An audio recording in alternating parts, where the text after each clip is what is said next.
நாங்க வந்து வளைகுடா நாட்டுல இப்ப போர் நடந்துட்டு இருக்கறதுனால நம்ம நாட்டுல கேஸ் தட்டுப்பாடு நிறைய இருக்கிறதுனால எங்க செக்ரட்டரி சார் பிரின்சிபல் சார்ட்ட நாங்க இந்த மாதிரி பேசிட்டு இருந்தோம். சார் இந்த மாதிரி நம்ம காம்படிஷன் நடத்தலாம் சார், குக்கிங் ஃபயர் இல்லாம குக்கிங் பண்ணலாம் சார் அப்படின்னு சொல்லி கேட்டதுக்கு அவங்களும் உடனே சரி அப்படின்னு சொல்லி எங்களுக்கு பெர்மிஷன் கொடுத்தாங்க. நாங்களும் எங்களால முடிஞ்ச அளவு நிறைய பண்ணியிருக்கோம். அதுக்கப்புறம் இத வந்துட்டு பாக்குற பசங்களும் இதனால இன்ஸ்பயர் ஆகி அவங்களும் பண்ணுவாங்க. இத யார பாக்குறவங்க எல்லாருக்குமே அது பிடிச்சா அவங்களும் பண்ண ஆரம்பிப்பாங்க.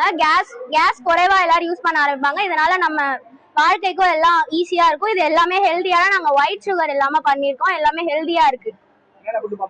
நாங்க வந்து சத்து மாவு லட்டு, கர்ட் ரைஸ், கேசரி, பஞ்சாமிர்தம், ஓட்ஸ் வச்சு ஸ்வீட் பண்ணிருக்கோம், ஸ்ப்ரவுட் சாலட் பண்ணிருக்கோம், பனானா மில்க் ஷேக், சத்து மாவு லட்டு, ஃப்ரூட் சாலட், கொழுக்கட்டை, வடை செஞ்சிருக்கோம், இளநீர் பாயசம், அவல் கஞ்சி, இந்த மாதிரி நிறைய செஞ்சிருக்கோம். எங்களுக்கு என்ன டைம் கொடுத்தா நாங்க இன்னமும் நல்லா நிறைய செய்வோம். விஞ்ஞான சம்பந்த ஸ்கூல்ல தீ இல்லாம சமைக்கிற போட்டி வச்சிருக்காங்க. அதுல வந்து கேஸ் தட்டுப்பாடால நாங்க வந்து தீ இல்லாம சமைக்கிற டிஷஸ்லாம் பண்ணிருக்கோம். ஆப்பிள் ஜூஸ் பண்ணிருக்கோம், சாக்லேட் கிரேப்ஸ் பண்ணிருக்கோம், ஃப்ரூட் சாலட் பண்ணிருக்கோம், கோகோனட் ஜாகரி பண்ணிருக்கோம், பேல்பூரி பண்ணிருக்கோம். எல்லாரும் சாப்பிட்டு பார்த்தாங்க நல்லா இருக்குன்னு சொன்னாங்க.